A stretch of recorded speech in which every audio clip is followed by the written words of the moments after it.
I always felt like it was in my blood. I always enjoyed working with kids. And when I was really young, I had lots of other teachers and family members saying that, one day you're going to be a teacher. And I always thought, I kind of had that resistance to it because it was always like thrown at me. And then it was just one thing kind of flowed into the other and things fell in place. And when I was sort of emerging as an adult, that was really what I wanted to do.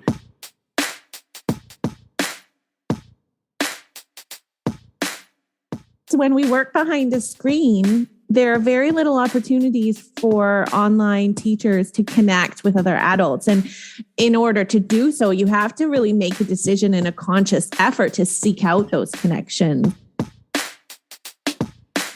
So where should people head after this? What is the CTA after this? LevelUpTeachingSummit.com.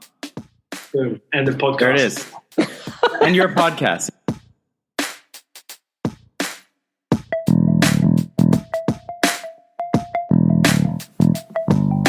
Hello and welcome to the Qualified Tutor Podcast, the podcast that brings you the latest in the world of tutoring, edtech and education, and hopefully inspires in you the big change that each and every one of us is capable of. Qualified Tutor is an industry-leading tutor training organisation and online tutoring community for thousands of tutors around the world.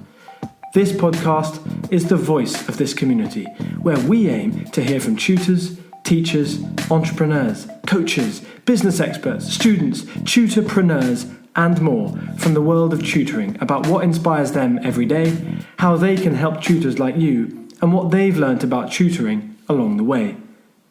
The question is, what will you learn today? Hello and welcome to the 140th episode of the Qualified Tutor Podcast. My name is Ludo Miller, the host of this podcast. Welcome back to our regular listeners. Welcome to any of you for whom this is your first time listening to the Qualified Tutor Podcast. How lucky you are today. And a very, very warm welcome to our two guests today, Crystal Weber and Tim Gascoigne. Tim and Crystal, welcome to the podcast. Hi, Ludo. Thanks for having us. Hi, Ludo. Thanks so much.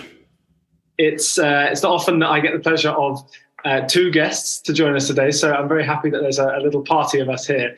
You guys there's a huge amount of experience here in the online tutoring and, of course, the ESL area, the English as a second language. I don't know, our listeners today, if you guys have come across Crystal and Tim before, but if you haven't, I'll just give you a little bit of background about these two guests so that you know where we're coming from today and where the conversation is going to be directed at. So Crystal, our most loyal fans will know that Crystal is actually a returning and very welcome double guest on this podcast, first appearing on our 88th episode back in, Crystal, do you remember when it was? I think it was about a year ago, wasn't it? Yes, exactly. November 2021, exactly. Right. Well guessed, well remembered. I know it's probably lives long in the memory, Crystal. So Crystal is the founder and managing director of Crystal Clear ESL, which is an organization that provides beautifully designed, carefully curated, step-by-step ESL curricula to online ESL teachers around the world. Proud Canadian living in Southampton in the south of England with a German husband. So Crystal has a global running through her completely. Our other guest today, Tim Gascoigne, is, I believe, from the island of Bermuda, another proud Canadian, and now residing in Bangkok in Thailand. Has been an online ESL teacher for many online companies and even more years. Previously was a teacher and tech support specialist in Malaysia. And really these days, Tim has carved out a niche as an online coach for online teachers, helping them teach ESL online and build online teaching businesses, online tutoring businesses. So really, really a lot of experience coming to the fore here. And of course, their big news coming up is that they are both running the Level Up Summit coming on Friday, the 2nd of December. So we're going to be touching a little bit on that today. But first, we're going to get to know Crystal and Tim a little bit better. So our first question, and Tim, I'm going to point this at you first, as our newest guest on this podcast, is about your why. Could you tell us a little bit more about your why as a tutor, Tim? Sure.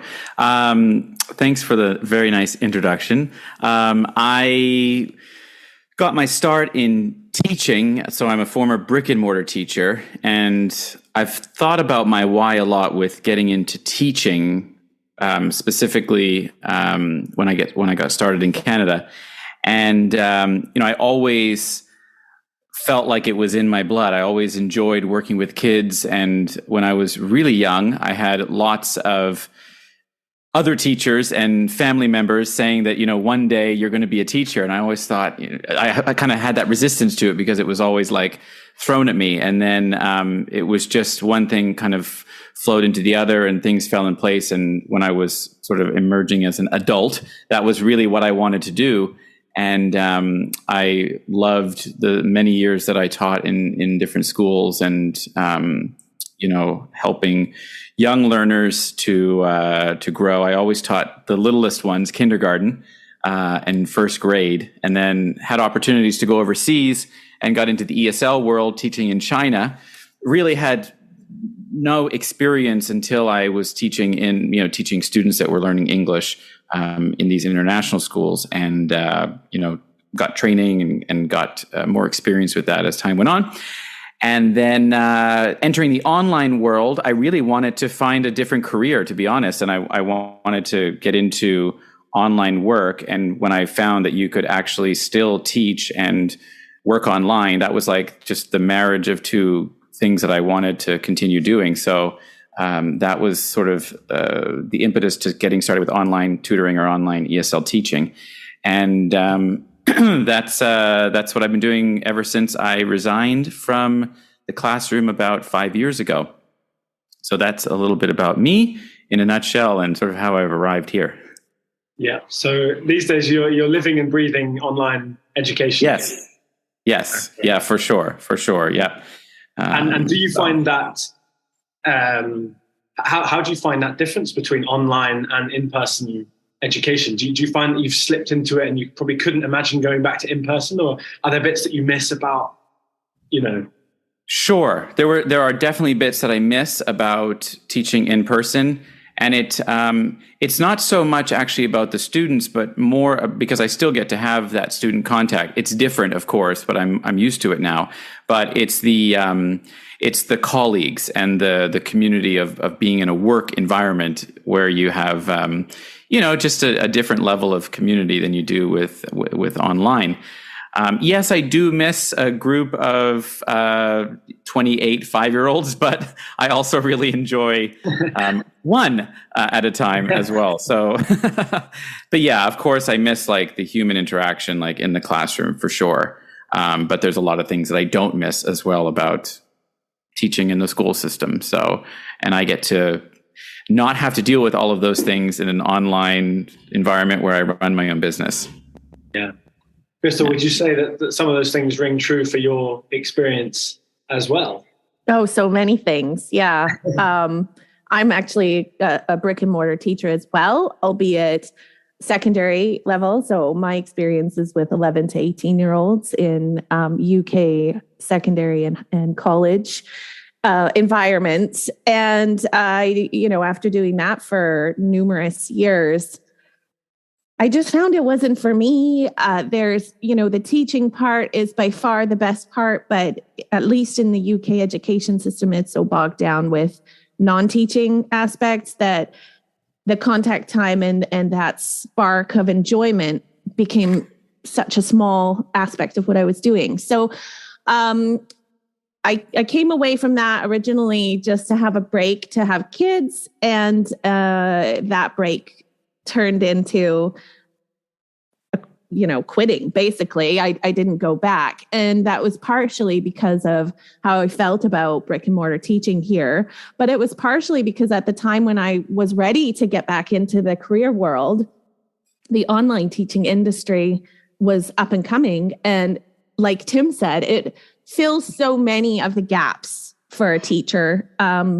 It's fun and fast paced, but it also doesn't have some of the drawbacks like all the marking, for example. I loved as a stay-at-home mom with this online teaching hobby that I could pick it up and put it down as needed around the demands of my family. And I was really lucky in my contracted online teaching years to work for companies where there was very little notice. I often worked short notice. So I kind of just decided on the morning if I wanted to have lessons that day, and was lucky enough to get booked really quite successfully. So it did everything that I wanted it to do at the time.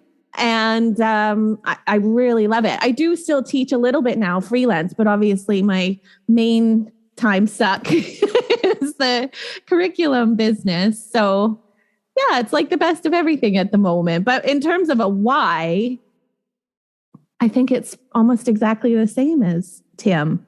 It's about freedom and, persevering with the experience and education and love that we have for teaching without all the extraneous, stuff. So that is the rallying call for online educators, isn't it? I love that. It's about freedom, but without, exactly as you say, all the extraneous stuff. We're all nodding here because we agree. It's like a little echo chamber of online educators. But no, there's really a lot to be gained. And of course, lots of our hands were forced because of the pandemic, but now, that decision is being taken actively or proactively, at least.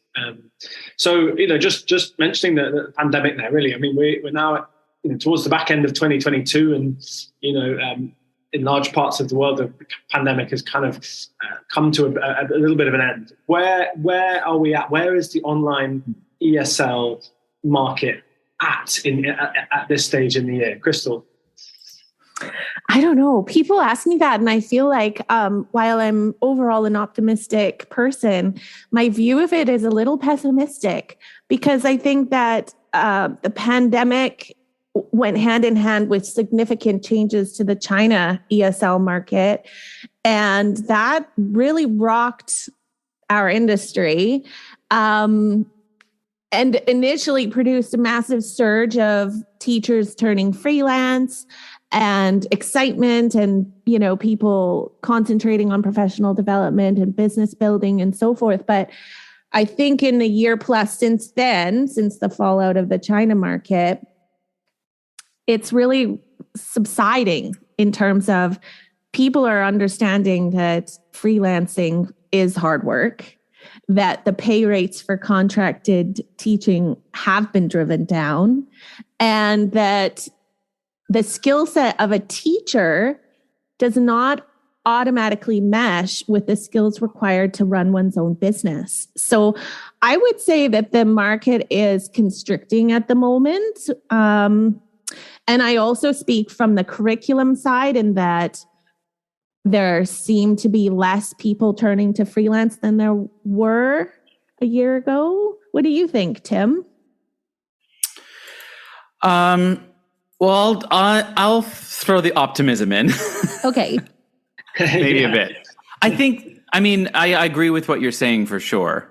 I think we are like in the very targeted industry that we tend to speak to, which is the sort of ex-Chinese platform teacher that's continuing to teach. I think you're right in many ways. But I think that if you look at the broad industry of tutoring, and that I believe there's always going to be people needing to learn English. I think that there's a real shift in online teachers becoming more entrepreneurial and wanting to skill up and figure out how to do it. But yes, like you said, Crystal, it's the skills of a teacher, can lend themselves nicely to the teacherpreneur world, but there's a big gap there in terms of, moving oneself from the safety net of a classroom or a company into going independent. But I think it's not all complete doom and gloom with the tutoring. I don't refer to it. What we do is ESL teaching. So I get a little bit convoluted with the word tutoring sometimes, because that is another way of describing, online teaching, but it can encompass, tutoring in a specific subject area that you're specialized in. Maybe it's like a reading specialist and you're tutoring and you're targeting, homeschool children in North America, or you're providing math tuition to high school students in the UK. I think there's always going to be the need for online teaching. And the pandemic has showed that we can do it, that it can happen, that people can still learn online, and it's more normalized it. So I think, while there's definitely challenges, I think that there's still space.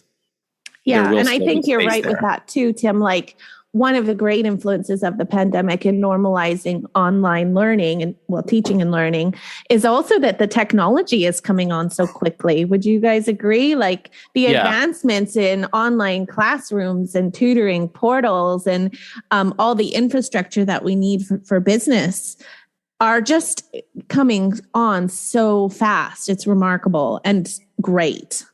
Yeah. When I got my first tutoring student or ESL student online like 12 years ago, just by sort of fluke from a student that I was teaching in China, there was nothing out there really, and very little. I mean, I knew that I called my mom on Skype, so that was like a way that I could do video. We've all been there. The Skype session was... I knew some free websites. I picked a number out of a hat, what to charge. I had nothing to base it off of. That poor student's mother walked to the bank and transferred the money and sat at the Chinese bank all day and to do a big transfer of we used to do 100 classes at a time because it was so laborious in China to send money overseas. Now we've got better ways of getting money out. But yeah, it's just funny how quickly it's changed. That is a real sign of how things have changed. Yeah, for sure.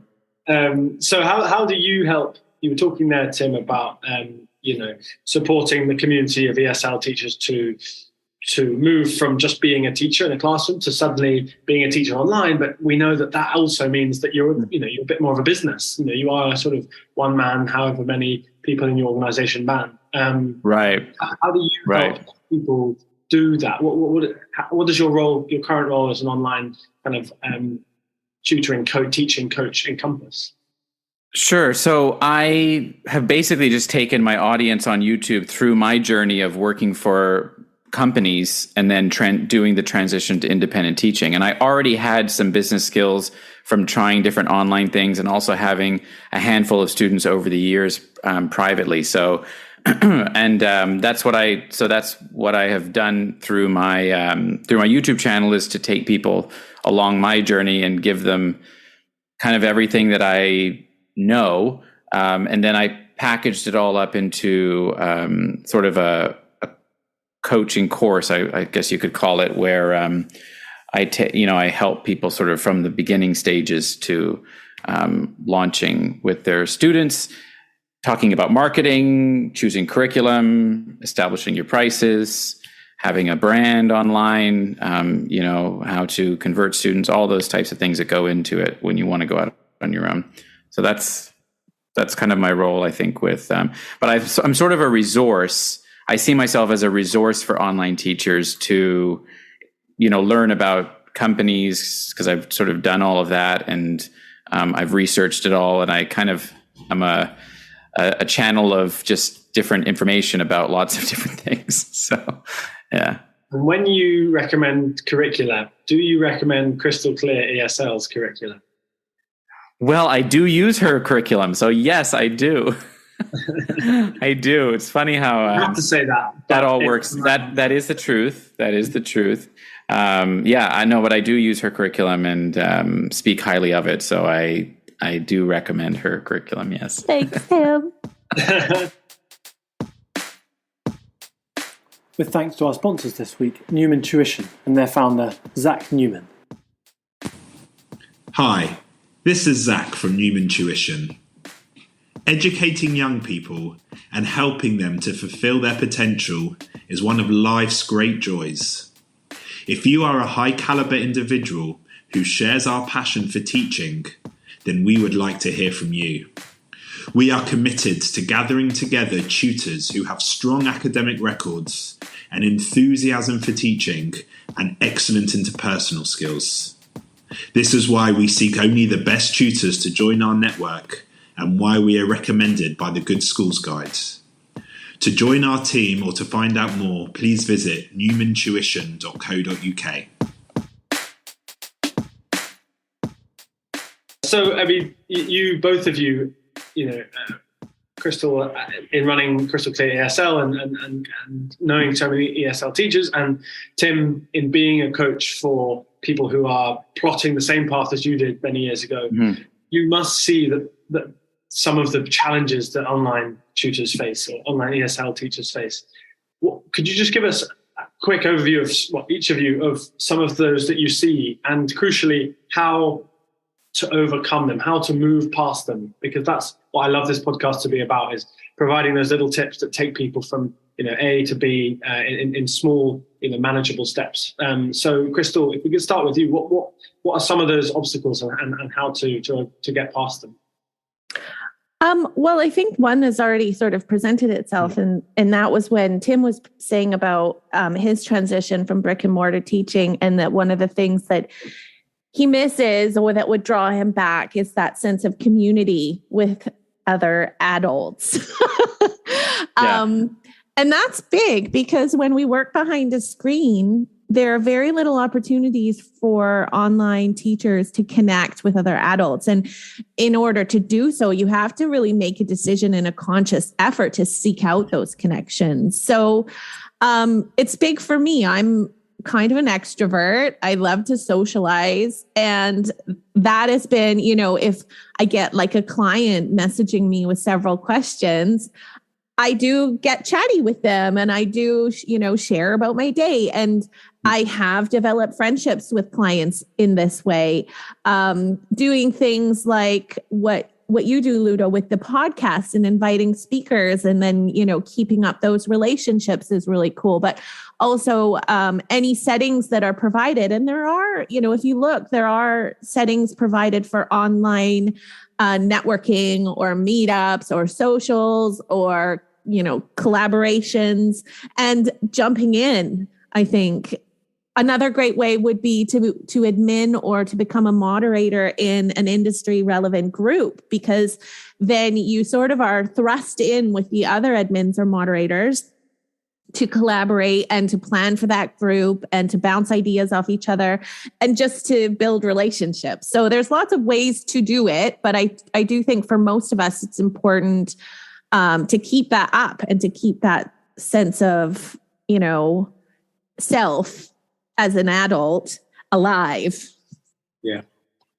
And it's true, isn't it, that, when we first meet someone online, we can sometimes be slightly different to how we would be if we met them in person. But I think over the course of getting to know someone, however many times, 2, 3, 5, 10 times, you are yourself by the end. I mean, it would be too much to try and keep up that online persona over 5, 10 meetings with someone. So I do think now, after 2.5 years, 3 years of that, those relationships are just as strong as they would be anywhere else. Tim, do you see it kind of similar?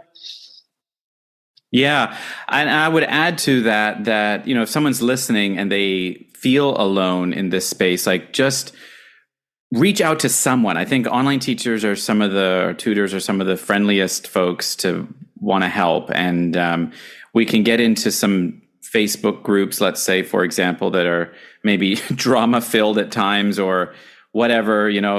There are not so nice people out there online, but find someone that you can connect with and ask questions of that person, or join, like Crystal said, network, industry specific groups, and just reach out. Someone will respond, and then you can strike up a conversation, and then you can, one thing that I do through my program is to help teachers to connect with each other, because I think there's so much power in connecting. You can share resources. You can even share students. I mean, it can be a great way for someone to start their business if they have no students. It's just by connecting with others. So, I set people up with an accountability partner in my program, which often carries them even beyond the course to be, great friends. And or we call well, it. isn't that how a couple of our speakers hit it off, Tim? Yes, exactly. That's a great example. Two of our speakers at the summit were in my course, connected, became accountability partners, and then went into launching their own business, helping teachers to market themselves on Chinese social media, which is amazing, just that can happen from just putting yourself out there into community. Yeah. But in addition to that, I would also say that teachers struggle with, as we talked about, the business skills. So, look, everything is, I think it was Marie Forleo said, everything is figure outable. You can go out and learn it. Don't feel like just because you don't know how to do something, it's not something that you can overcome. None of us were born or came into this with like all the knowledge and skills. If all of us can do it, so can you. So just get out there and learn it, whether it's from a coach or from a YouTube video or from someone that in a group, and then again, sort of leaning into what we're doing with our summit is professional development. I think there's just not a lot of maybe accessible professional development for us out there. So that's kind of why we're doing this Level Up Teaching Summit. So how are you tapping into professional development then with the summit? Well, we've invited 10 speakers to hit on different topics that we feel like online tutors would really benefit from to grow in their business, and to help them walk away with some new skills, hopefully, and some ideas to try. It can be overwhelming to be at a 7-hour summit with lots of speakers. But if people can take away, one or two things to implement the next day, then I think we've done our job. Yeah, I agree. And it's like quite a full span of topics too. So there's really something for every needs area, whether that's actual teaching pedagogy or ideas for lesson planning, or on the business side, like how to recruit students using a new social media avenue you may have not tapped yet. So there's really something for every skill set to fill every gap. And I think that's super important because, like we touched on earlier, every online teacher is coming at this profession with a different background, different level of training, different, world experience and so forth. So, and just as Tim said, we're not experts in every area from the outset. So I think it's recognizing that, being able to do a bit of self-reflection and see where you might need some development or where your skill set could use some extension, and plugging those gaps with information. And something like the Level Up Summit is perfect because it's like a one-stop shop, really, to accomplish a lot of goals as an adult and a professional in this industry. So it makes it kind of easy for teachers. Yeah. And I think we can stagnate in our business very easily once we get maybe the number of students that we want, or things are ticking along nicely. But it's so inspiring to see people just doing amazing things. So that's what we want from the summit, is just people to be inspired to realize their potential and that they can do it. So that's a nice why, if ever there was one. And I guess why now? Why, as you say, Tim, you've been online teaching for over a decade, and Crystal, very, very similar as well. And we've all been, doing this with an extra degree of intensity over the last 3 years, particularly. Why now? Why is this the right time to host a summit like this? I think I saw the potential, like with starting a new year with some new goals and excitement. I think, at least for me, I always come to the end of the year and like have a good reflection on the year and feel good about things.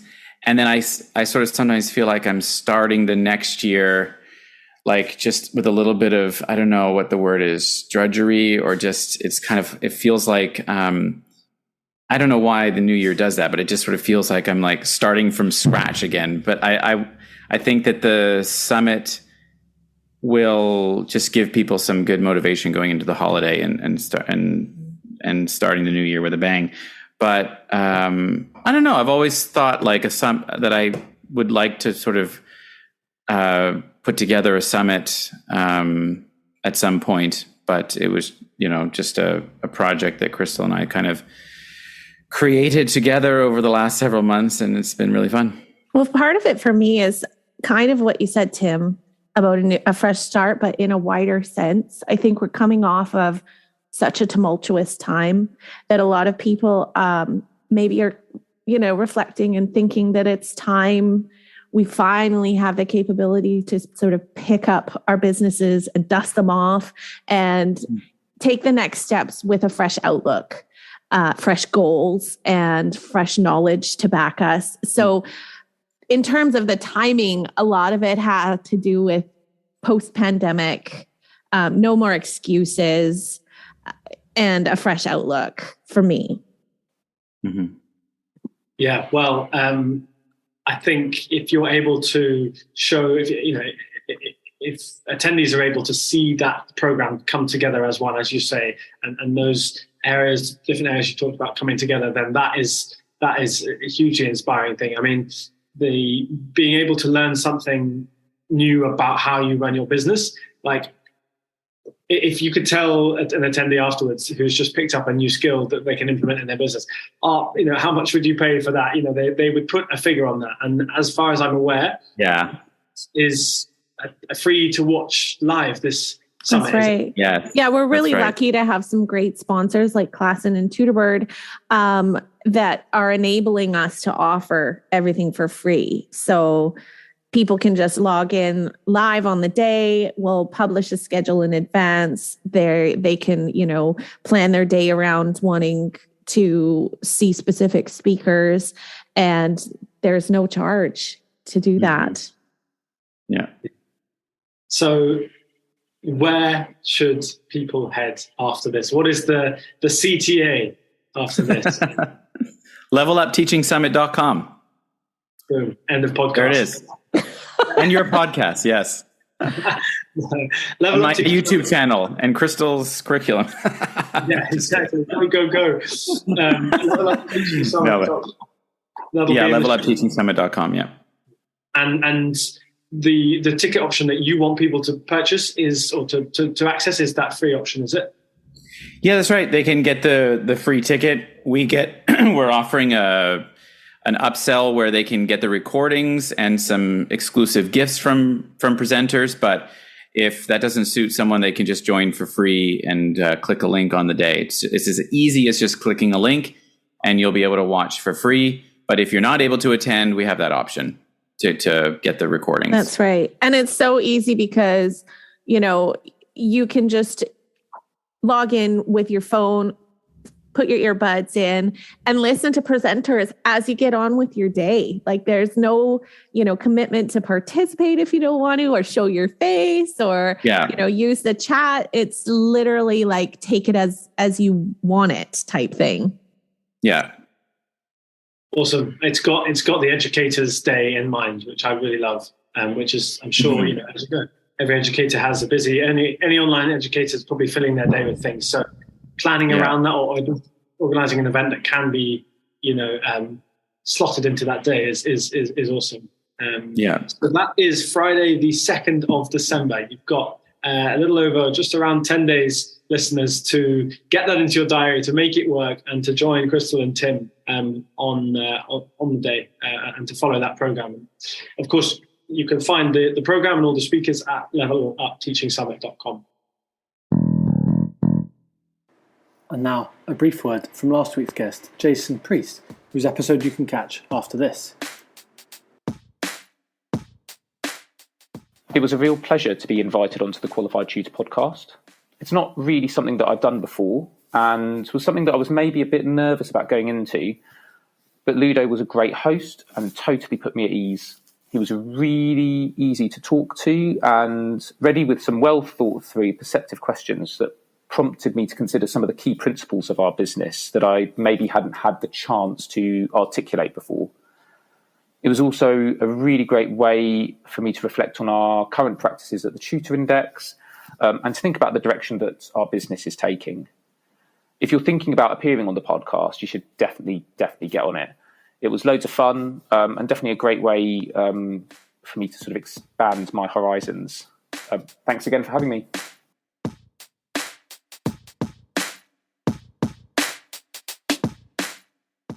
So, guys, thank you so much. We've just got one more question to go, which is one that we end every episode with, is a look ahead to the future. Now, obviously, if I'm to ask you what's coming up for you guys, we all know what's coming up for you guys. But looking past what is on the horizons for you guys? Perhaps, obviously, looking into the new year. Tim, can I start with you? Sure. Well, I've got a trip to Bali planned on on December the 17th, so I'm looking forward to that. No, but just continuing my work with my courses, and I've got some ideas for other ways to support teachers in the new year, and kind of refining some of my processes, and creating maybe some slightly different types of content on my YouTube channel, which traditionally has always been about companies and independent teaching. So, just I love that I get to just explore that space of trying different things and seeing what works. And so that's what the new year will be about. And just continue, I really want to be able to bring online teachers together as well in things like the summit. So yeah. That's what's next. Yeah. Yeah. Well, I'm so excited because for Crystal Clear ESL core curriculum, which was started almost 2.5 years ago, we are probably within 12 weeks of wrapping up creation. So that's almost 700 step-by-step lessons. Will be the first complete web-based curriculum in the industry. And I'm celebrating by spending Christmas in Kenya. So that's, the personal side. And I'm even more excited that what it means is we can start improving what we've got. We can launch into other projects. We have so many cool ideas, like integrating a student portal, separating out the core curriculum to be more specific to kids only and adults only, with a focus on adults, that it starts right from beginner, because there's a real lack of a beginner ESL curriculum aimed for adults in our industry. We're going to start hopefully integrating contributions from other developers and being able to host them on the site, to give other people the benefit of our infrastructure in reaching teachers who need their content. So that's really fun. I've also just recently launched Crystal Clear Academy. So I'm going to be hitting Tim up for more tips on student recruitment. Do some coaching sessions with him, and trying to get that off the ground. I just feel like that's a logical progression for the company, with all of the other aspects of an academy already in place. It's a great next step. So yeah, lots of exciting things coming up. Yeah, lovely. Well, thank you to this deadly duo, Crystal Weber and Tim Gascoigne, for coming on to the show. Thank you both for hosting and organising and spending the last few months really working very hard to make the Level Up Summit happen. I'm sure it's going to be a huge day and a big part of people's calendars looking ahead to the final few weeks of this year. So levelupteachingsummit.com is where to head next. But to both of you, well, what if listeners want to get in touch with you straight after this, what is the one best place they can go? Tim? They can go to my YouTube channel, Online Teacher Dude, and they can contact me through there. Yeah. And my website, esl-curriculum.com, or you can just Google search Crystal Clear ESL. We come up pretty high in the SEO. And there's a chat bot on there, or you can email us on the contact form. Awesome. Well, you have a wealth of options, listeners, to head to next to find out more about these two and about their summit. So for one final time, thank you very, very much, both of you. Thanks for having us. It's been fun. Very and fun. See you very soon. Cheerio. See you soon. Bye.